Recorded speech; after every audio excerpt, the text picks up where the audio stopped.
Goedenavond. Je kijkt naar het Zeeuwse nieuws van vandaag, zondag 14 september.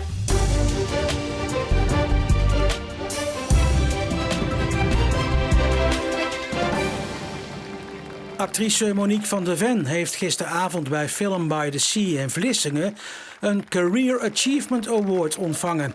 Ze speelde in bekende films zoals Turks Fruit, Keetje Tippel, Brandende Liefde en Amsterdam. Waanzinnig mooi en in zo'n grote zaal met zo'n groot doek. En dat mensen allemaal zo heel erg reageren en emotioneel zijn en in tranen zijn. En ja, dat doet me heel veel. Ja, was u zelf ook in tranen? Ja, op bepaalde momenten dacht ik, overvalt het me toch weer, weet je wel? De uitreiking van de award gebeurde voorafgaand aan de wereldpremière van een film over haar leven. Een vrouw als Monique.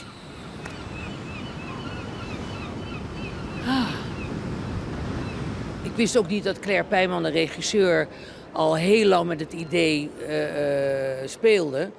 En zij kent mij beter dan ik mezelf ken. En zij heeft me altijd door haar lens, ze is ook cameravrouw, gevolgd. En op een gegeven moment kwam ze en zei ze, ik heb dit idee, wat vind je? Ik zei, maar Claire, hoe ga ik mezelf spelen? Nou, dat is gelukt.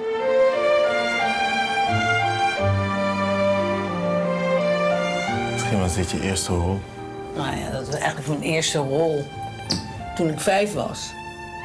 En toen besloot ik word actrice. En tientallen films en televisieseries later staat ze in Vlissingen op de rode loper bij Film by the Sea. VVD-statenlid Björn Schütz uit Oud-Vossemeer staat op plek 22 op de kandidatenlijst van zijn partij voor de komende Kamerverkiezingen.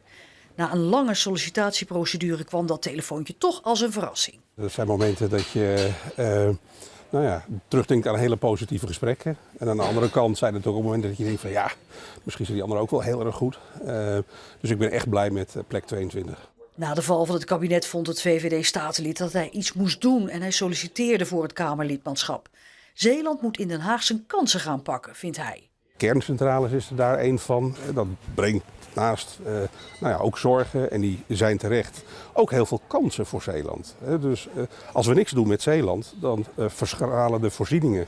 Een dorp als Oud-Vossemeer, waar we hier zitten, hoeveel scholen heeft die nog over 20 jaar als we niks doen? En juist daarin is die samenwerking met Rijk, maar ook met andere direct omliggende regio's, de Brabantse Wal, maar misschien ook de Zuid-Hollandse eilanden, heel belangrijk voor. In de peilingen zakte de VVD ver terug, maar Schütz houdt de moed erin op plek 22. Het zijn maar peilingen en Parijs is nog ver, zeggen ze in de wielersport. Straks begint de campagne en dan gaan we er flink tegenaan. Dus ik ben mondig gestemd, maar ik blijf de peilingen volgen.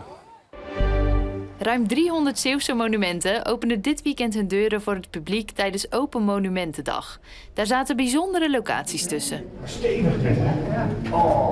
We staan in het binnenste van de Beer, de Oostbeer in Vlissingen. Een verdedigingswerk uit de tijd van Napoleon, aangelegd, voltooid in 1812, als onderdeel van een serie van verdedigingswerken. Dat bezoekers hier vandaag naar binnen konden, is op zijn zachtst gezegd bijzonder te noemen. In het verleden zijn we vaker aan de deur geweest, maar was het gewoon dicht. Ja, helaas is de Oostbeer niet zo vaak open. Want in 2019 sloot de gemeente Vlissingen de Oostbeer vanwege mogelijk gevaarlijke schimmels. Daar is nu wat aan gedaan. Dus de gemeente heeft maatregelen genomen om te zorgen dat er minder vocht en dus ook schimmel is binnen. En dat betekent dat bezoek weer welkom is. Ja, het is indrukwekkend.